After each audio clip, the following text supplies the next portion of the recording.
Helo, Eirini Sanoudaki dwi. Dwi'n gweithio fel uwchddarlithydd mewn caffael iaith yn yr adran ieithyddiaeth yn y brifysgol. A dwi isio siarad dipyn bach efo chi am mhrofiad i efo'r daith hyfryd yma'r daith Cymraeg. Nes i benderfynu dysgu Cymraeg achos dyna'r beth naturiol yn wneud. Nes i ddysgu Saesneg pan nes i symud i Loegr o Wlad Groeg o le dwi'n dod yn wreiddiol. Felly, pan ddys yng Nghymru, Cymraeg oedd yr iaith i mi ddysgu. Wrth gwrs, mae gen i diddordeb proffesiynol mewn ieithoedd. Dwi wedi bod yn gweithio yn yr adran ieithyddiaeth, dyn ni'n ymchwilio i'r iaith Cymraeg a dwyieithrwydd. Mae'r adran am dwyieithog ac mae pawb wedi bod yn gefnogol iawn iawn. Nes i ddysgu yn yr araf yn ystod amser cinio yn y brifysgol. Dwi'n brysur iawn fel mam a darlithydd, felly dim ond 1 awr bob wythnos ges i yn ysbarthiadau efo Jenny Pye, tiwtor i staff y brifysgol, sy'n anhygoel. Wedi bod yn brofiad gret mewn cyfnodau heriol. Mae'r Cymraeg a Jenny wedi bod yn cadw fi fynd. Diolch, Jenny.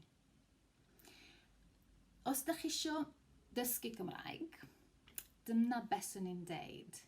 Mwynhewch. Be ti'n licio wneud? Canu? Wel, mae yna gorau Gymraeg. Dwi'n canu efo cor dros y bont, cor Elon Hughes. Dyn ni'n chwerthu'n lot. Siarad efo bobl, gna camgymeriadau, chwarae gemau bwrdd, just chwarae. Rhaid bod yn ymneddgar hefyd, mae dysgu iaith yn cymryd amser. Erbyn hyn, dwi'n defnyddio'r Cymraeg bob dydd yn y gwaith. Dwi'n darlithio yn ddwyieithog, dwi'n gyfarthrebu efo myfyrwyr, efo gydweithwyr ac ymchwilwyr olraddedig yn ddwyieithog.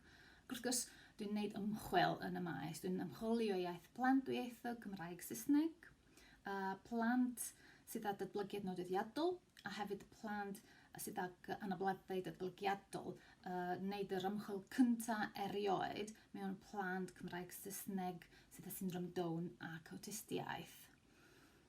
Dwi'n diolchgar iawn. Dwi wedi cael y gyfle i ddysgu Cymraeg. Dwi'n teimlo fel mod i'n perthyn i'r role efo'r iaith Cymraeg, efo'r pobl, diwylliant Cymraeg, natur yma. Mae'n wych.